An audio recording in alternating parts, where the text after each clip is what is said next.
civil engineering number 6.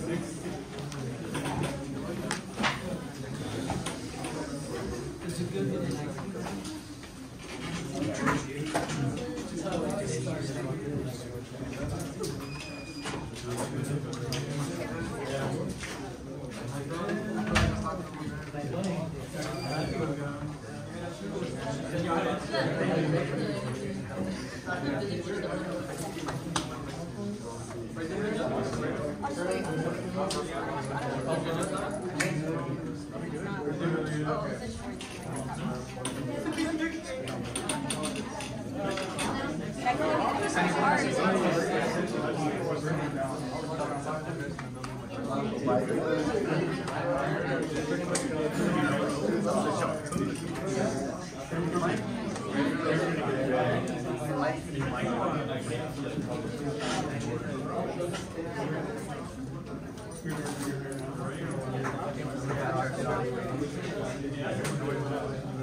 Yeah, literally that first clip for me, I was like, ah, and then at the end I was like,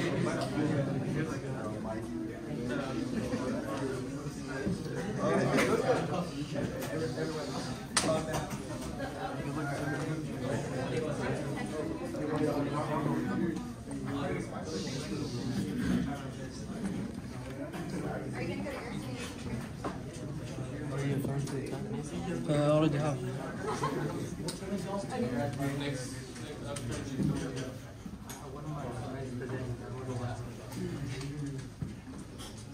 Okay, yeah, still we have a little ahead of our schedule, but let's get started.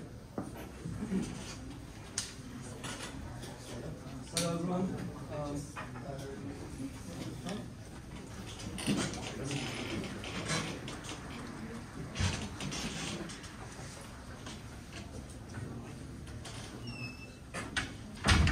Okay, so next thing is a civil engineering team number 6. Yeah, Lantana Street commuter parking lot and stormwater improvements. Go ahead. Hello everyone. I'm from Diary.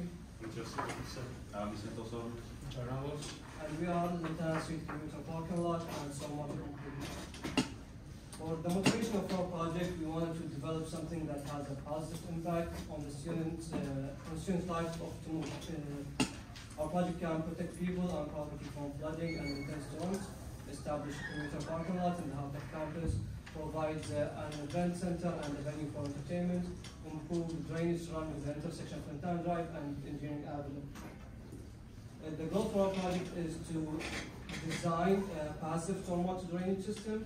The system will be able to protect the surrounding campus, property and people from flooding and intense rainfall storms, especially 50-year storms. The structure will be located underneath a parking lot. This parking lot can act as an entertainment center for students whose vehicles are not parked. We have a stage at the south end of the project of the parking lot that can play the role of a venue for events. And we also have a pedestrian wall that can be a wall barrier to stop runaway vehicles and protect students. This is our existing site. This is the newly cleared tennis court. So we have a newly cleared piece of land. The tennis court are gone. It's at the end of the Lantana Street intersection and Engineering Avenue to the left of the Health Recreation Center. And this is our proposed site plan. It shows the parking lot, the entry, the exit, and the square in the middle is where our stormwater detention vault will be. At the south end, as I mentioned, we have the stage and the vehicle area.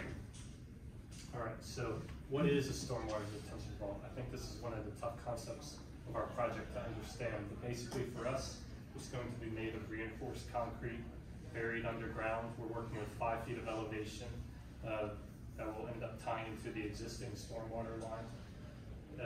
The other way I like to think of it is it's like a hydraulic battery or a hydrologic battery.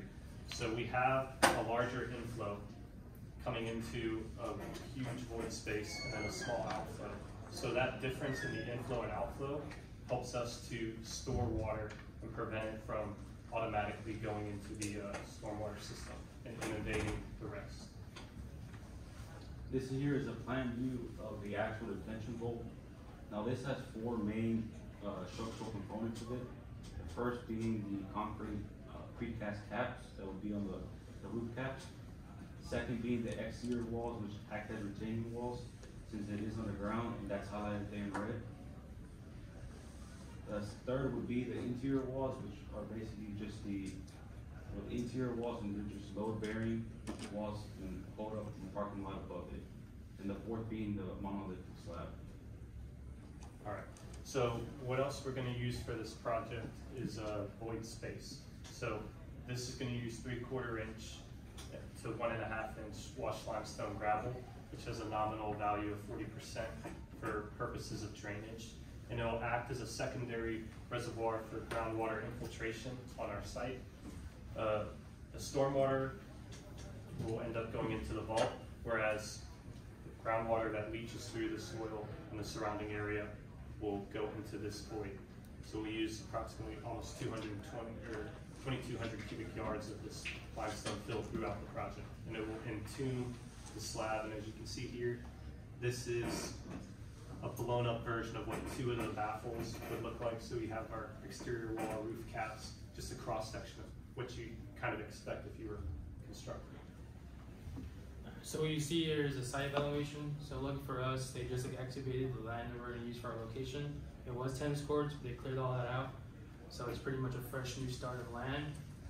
For our surveying, we took about 101 data points. They gave us to ensure for our locations up to par of what we need for our project. And then so using this survey data, we created a drainage map. And on this, or on the intersection of these 2 streets, Lantana and Engineering Avenue, there's approximately 3,000 linear feet of gutters that only drain into 2 stormwater inlets here and here.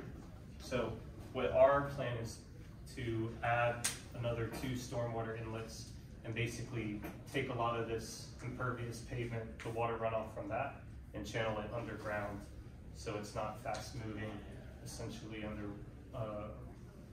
they're in the gutters and proposing a threat to students. So what I did was I created a HydroCAD model using the SCS method, and what we did for a 50-year storm, TxDOT called for a 25-year storm for a detention vault. We chose 50 because we want to take into account possible lack of maintenance going forward, so we want a long-lasting project. And we're able to find, and we're working with roughly 5 feet of elevation within the vault. Our inflow is 60 cubic feet per second. Our outflow is 18 cubic feet per second. And this range in between is what our vault will be able to encapsulate, because it's always open, it's a passive system, and it will slowly build up when there's a high flood storm. And so for our 50-year rain event, it was a 4.05 inch per hour in 24 hours rainstorm.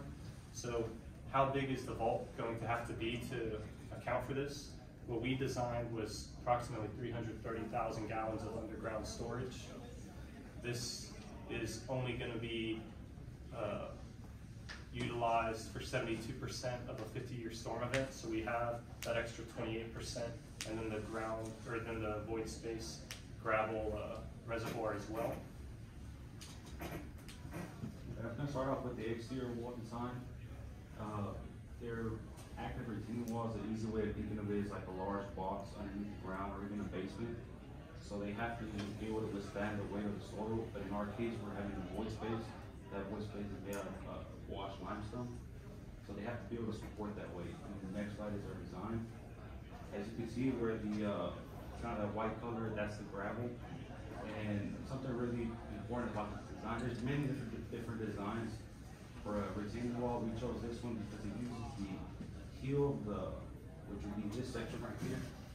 It uses that portion, like the surface area or the volume above that, kind of as, it uses the weight of that limestone kind of as a counterbalance or preventing the wall from overturning. So it kind of uses it as a weight to be able to preventing the wall from, I guess, collapsing inward. Next is the interior walls. These walls are mainly susceptible to vertical loads, which is the weight above it, which is the parking lot and all the gravel.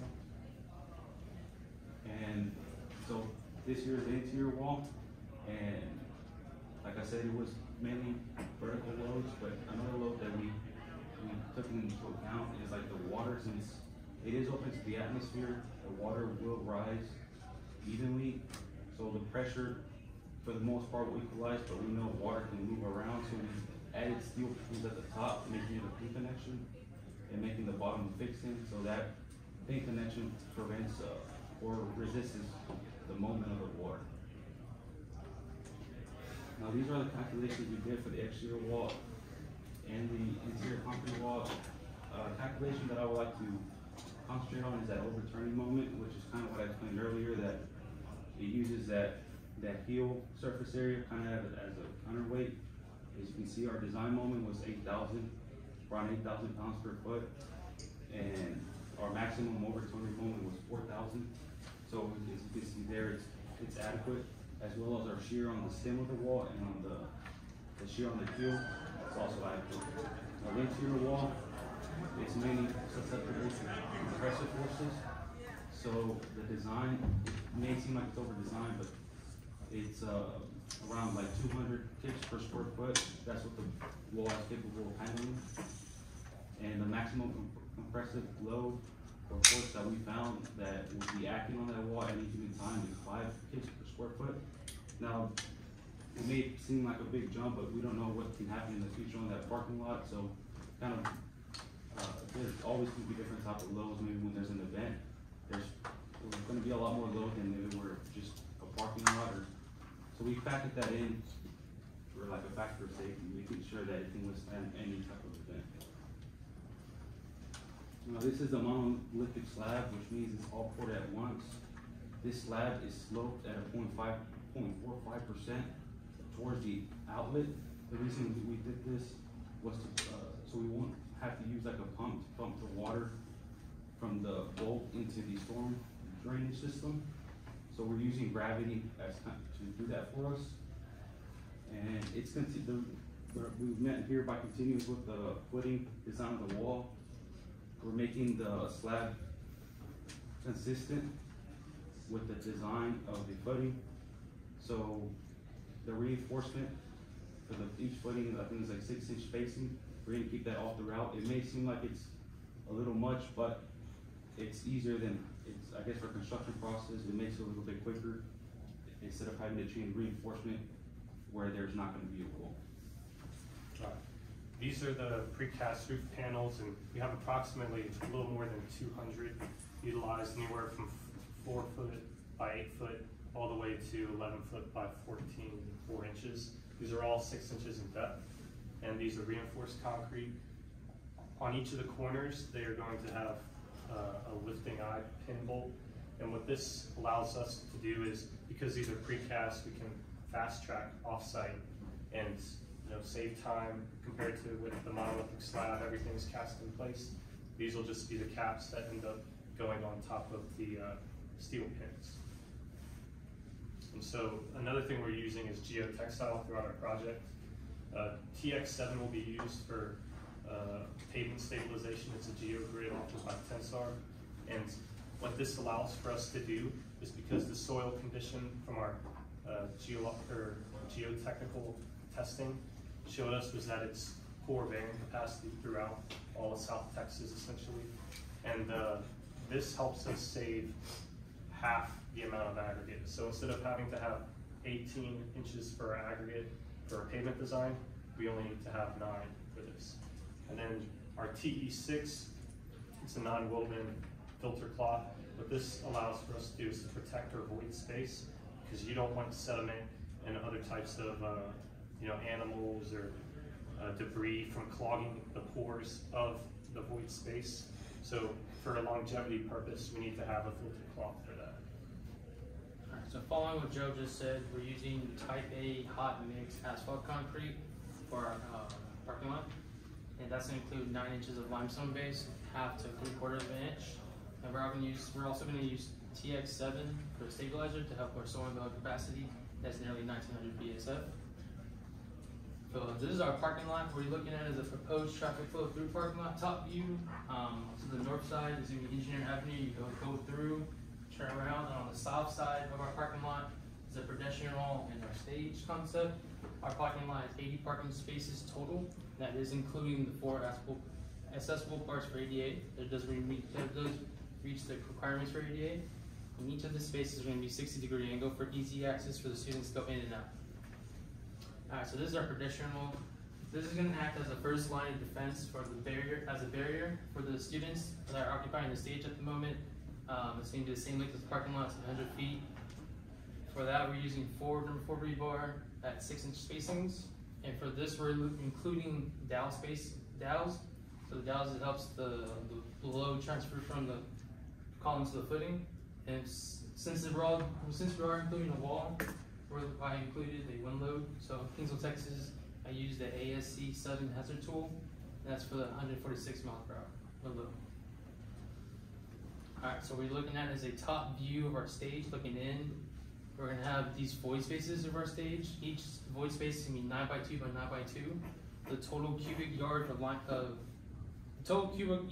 is 88 limestone. That's going to fill each void space is going to have 11 cubic yard each void space. Our stage dimensions are going to be 40 feet in length, 20 feet in width, and 4 feet in height. And sitting on top of that stage is a 6-inch concrete slab. It's going to be reinforced concrete one-way slab. The weight of that slab is going to be 30 kips. It's going to have an applied slab load of 0.804 kips. Okay, for our construction timeline, we're going to start the construction of our project in June of this year and end in December, so 7 months and a half. We divided our construction into 2 stages. The first stage will be dedicated for the construction of the underground of the stormwater detention vault. The total duration for this stage will be 130 days. As shown from the critical path network diagram, you can see all of the detailed process for our construction. For stage 2 will be the construction of the parking lot and stage. Total duration of it is 100 days. Both the construction of the parking lot and stage will be working together, parallel together, with more time efficient, and the total project duration is 230 days. So as an engineer, I think one of the things that we overlook oftentimes is how much stuff costs. So we really wanted to have a project that we believe is feasible for the university to pursue. So we performed a cost estimate, and what we found was, with a $500,000 contingency factored into just to account for increases in labor in the local community or increases in construction materials that we might encounter, was a $3.8 million project. We calculated this out to be 55,000 man hours for the local community, and this is the most up-to-date cost estimate that we have done. But we believe that bringing a project of this scale to Kingsville would help the community and have good paying jobs for the time being. Okay, the school annually generates as revenue from the parking lot, from the parking permit for commuter students, around 550 to 700,000, depending on how many students get the parking permit. So in 5 years, our project will be fully paid off without considering the revenue that will be generated from the parking lot itself, from the events that will be held in it. But still, 3.8 million is a lot of money. Because of that, we looked into we had a couple ideas to help fund our project. One of these ideas is to apply for financial grant programs.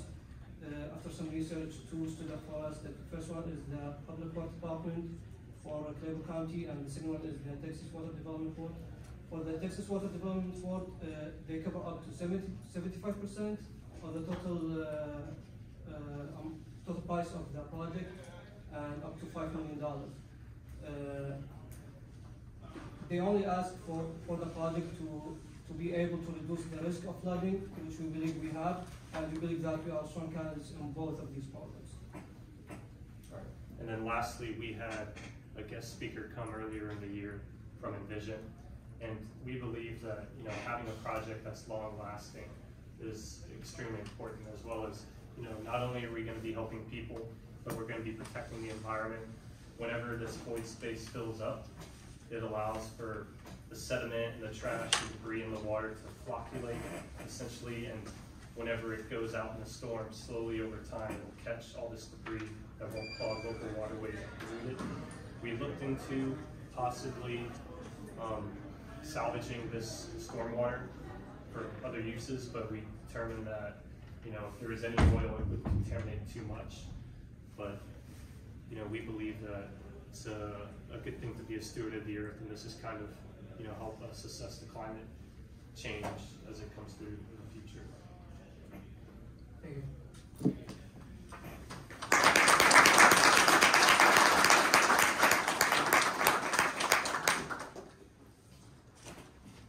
Okay, thank you very much. And do you have any reflections? This is a very interesting project. Probably, yes. I enjoyed this presentation. It's different from the other land development ones. It took a little bit more thought, and I like it. But one question I had was your geotextile that you use for your pavement. You're putting it on top of your detention pond or below your detention pond? Okay, so for both of them, so I'll start with the filter cloth, because that's kind of like what would be on the bottom. So for our void space, this encapsulates everything. So everything that's within the vault. So we'll have, actually here, this might be better. Go to the model here that has like the cross section.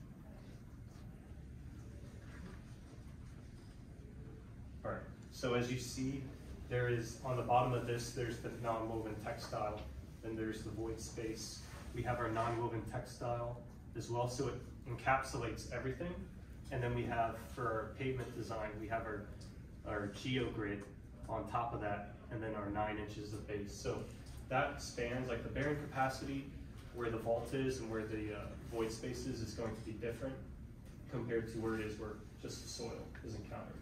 So because our project is approximately 106 feet by 65 for the vault itself, and then 120 for the, they're in a box, 120 for the void space surrounding it. Certain parts will be on this gravel, and then certain parts will be on the soil itself. So it's kind of, we apply it as a whole. So you probably didn't need it on top of the vault. Yeah. Okay. Thank you. I have 2 questions.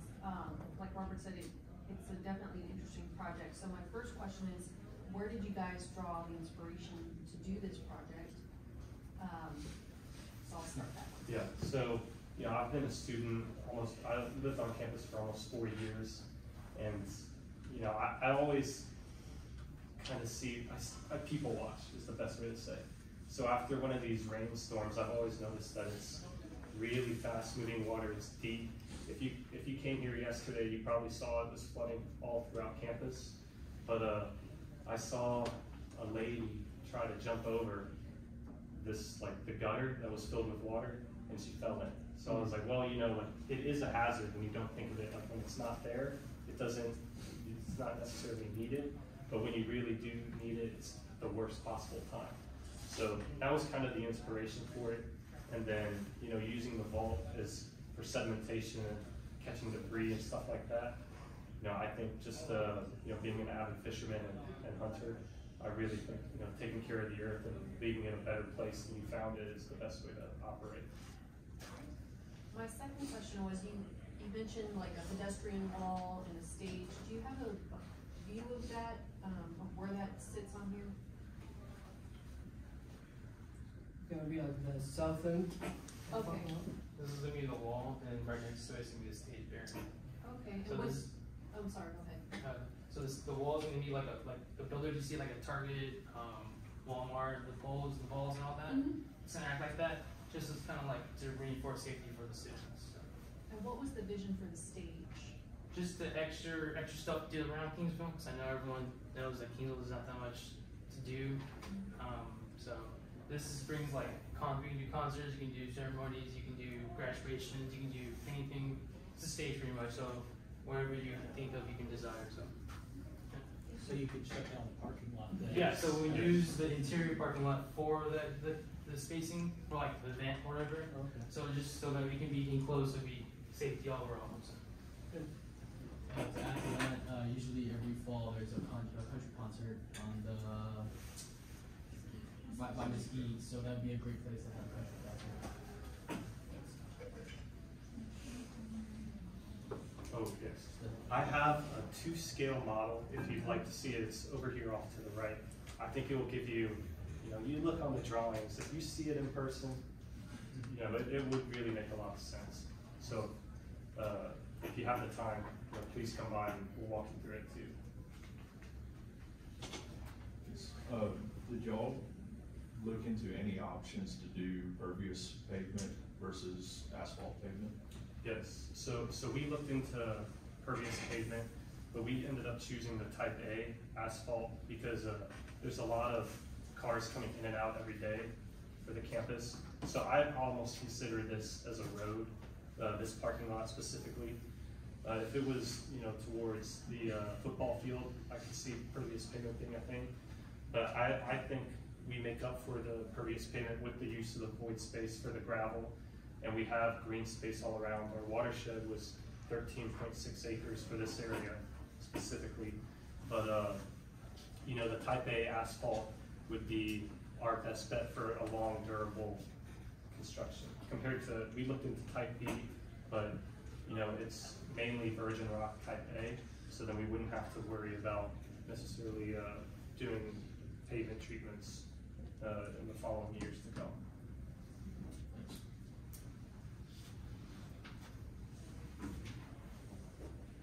Right now, time is 11:49, so we can take a couple of more questions.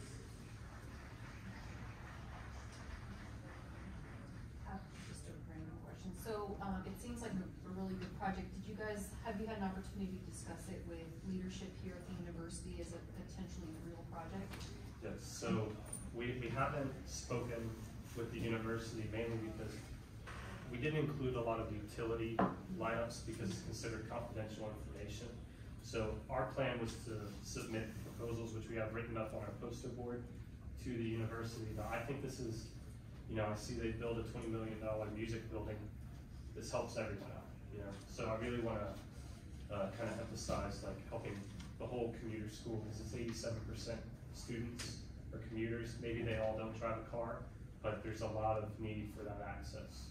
So, do you know? I'm just kind of thinking forward. If that structure, your pavement structure, would have supported like a multi-level parking structure, or did you think about that like as a second phase potentially? We didn't necessarily think about doing like a parking garage or something, but if you go back to the slide where we had the values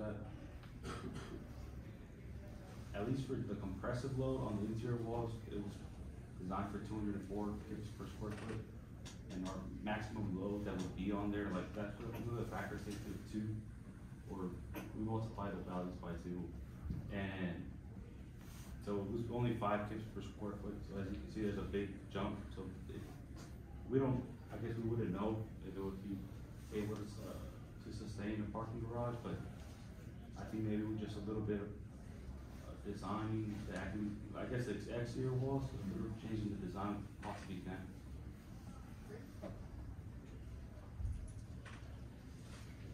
Any more questions? Yes. Given that your project takes sustainability into account, have you looked into getting any vision or low impact development or LEED credits for this project? So the Envision slide.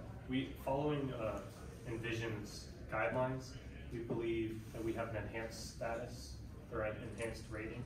So what that has to do is it has to, help people be a stormwater project for our situation, you know, protect the property, certain types of the stuff that we use throughout our construction that helps us with our rating, but we believe that we ended up getting it enhanced. So we followed the guidelines and filled out the forms for that.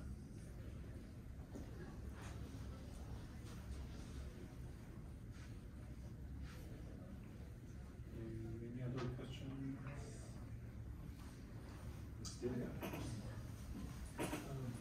How did you determine that the 18 CFS on your output would be acceptable by the storm sewer you were putting it into? We weren't able to get access to the utilities throughout campus. So how we kind of figured it out was we did some rough calculations on what it is going into that current gutter and what we would be taking off of that roadway. So when we put these new 2 inlets, they would end up kind of removing that capacity and putting it into kind of a different area for a split second until it ends up draining off. So if anything, we look at it as we're just adding more capacity while using the same volume in the end. And how did you size your output to make sure that it could only take us 18 CFS? Yeah, so I did that, or I did the pipes because it was 24 inches for the inflow and 12 for the outflow. I used the HydroCAD with SCS to determine those pipe sizings. With different heads? Yes.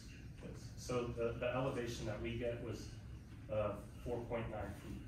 So that's kind of like I said, we have the 5 feet to work with. That was mainly, you know, to address that. Something to add, like on the inlet into the vault, we also use Magnus equation to determine the diameter necessary, which I think it was like 19.5, but we rounded up because 24 inches is the most common.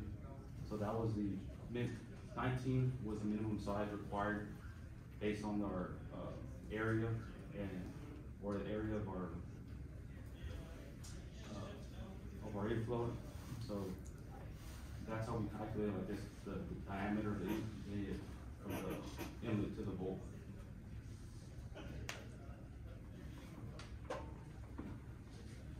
Okay, I guess we don't have any more questions, so proceed.